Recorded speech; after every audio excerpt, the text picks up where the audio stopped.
Let's see how to add and import lower thirds in Premiere Pro. So this is my current project. I want to add a lower thirds here. So I'm just clicking on window, and here make sure to check essential graphics panel. In the right hand menu here you'll find essential graphics panel. Here click on the search box and type here lower and search for lower. As a search result here you will find a bunch of different lower thirds template. You can easily add any of the lower thirds template to your project. Just drag and drop it in your timeline.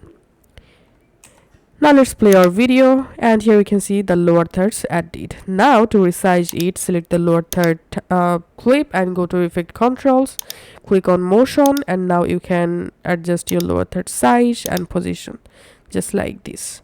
And now if you want to import lower thirds from your computer, then come to essential graphics and go to browse. Here click on this plus icon and now browse the folder, which folder contains your lower third. Just select the file and click on open, and the lower third will import in your Premiere Pro. And to edit or customize your lower third, under essential graphics select edit, and then here you can easily go ahead and customize this lower third template.